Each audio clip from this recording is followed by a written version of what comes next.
ketika didengar anak Saul bahwa Abner sudah mati di Hebron, maka hilanglah keberaniannya dan terkejutlah seluruh orang Israel. Anak Saul mempunyai 2 orang sebagai kepala gerombolan. Yang satu bernama Baana dan yang kedua bernama Rekab. Keduanya anak Rimon, orang Benyamin dari Beerot. Sebab Beerot pun terhitung daerah Benyamin. Orang Beerot sudah melarikan diri ke Gitaim dan menjadi pendatang di sana sampai sekarang. Yonatan, anak Saul, mempunyai seorang anak laki-laki yang cacat kakinya. Ia berumur 5 tahun ketika datang kabar tentang Saul dan Yonatan dari Israel.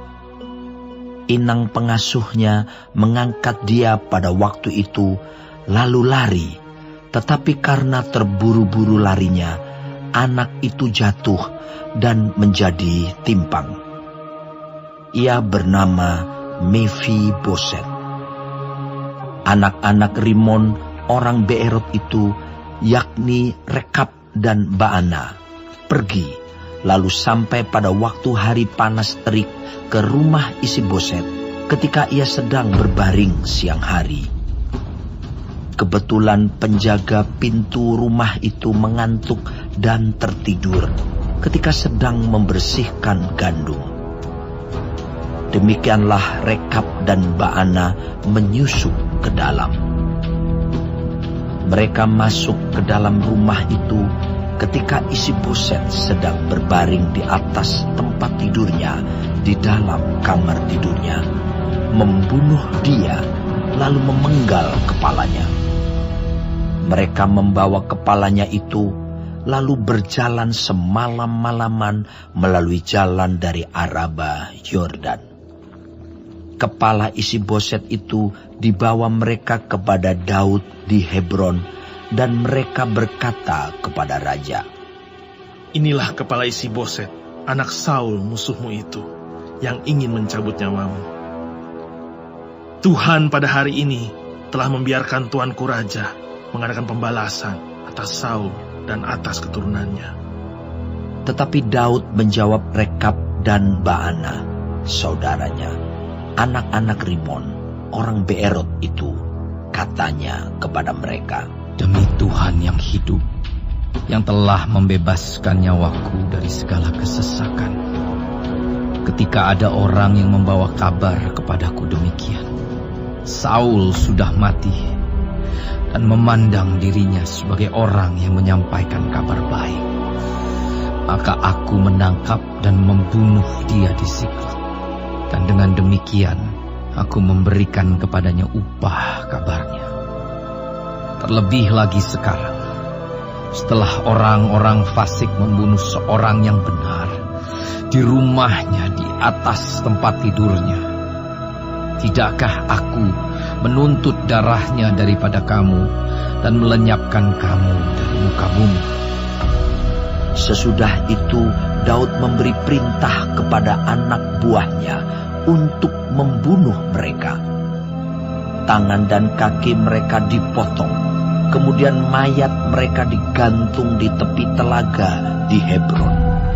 Tetapi kepala Isiboset diambil dan dikuburkan di dalam kubur Abner di Hebron.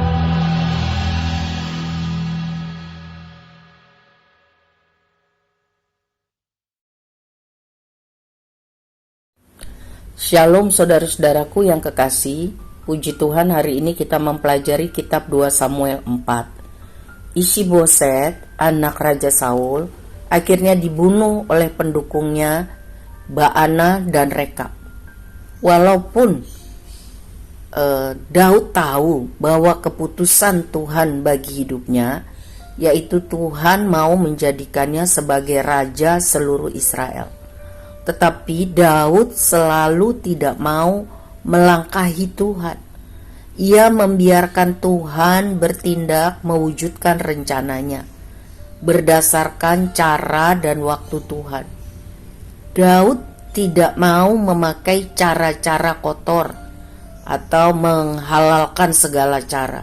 Ini teladan yang sangat baik bagi kita untuk percaya 100% kepada Tuhan. Percaya bahwa rencana Tuhan dalam hidup kita selalu baik. Dan sabar menunggu waktu Tuhan. Yeremia 29 ayat 11 kiranya menguatkan hati kita. Sebab aku ini mengetahui rancangan-rancangan apa yang ada padaku mengenai kamu. Demikianlah firman Tuhan, yaitu rancangan damai sejahtera dan bukan rancangan kecelakaan, untuk memberikan kepadamu hari depan yang penuh harapan. Jadi, kehendak atau rencana Tuhan selalu baik bagi setiap orang yang hidup berkenan kepadanya. Berkenan kepada Tuhan artinya menyenangkan hati Tuhan, hidup mengasihi Tuhan, selalu menaati kehendaknya dan rencananya. Sabar, dan bersyukur selalu. Tuhan tolong kita untuk bisa mempraktekkan firman Tuhan ini. Amin.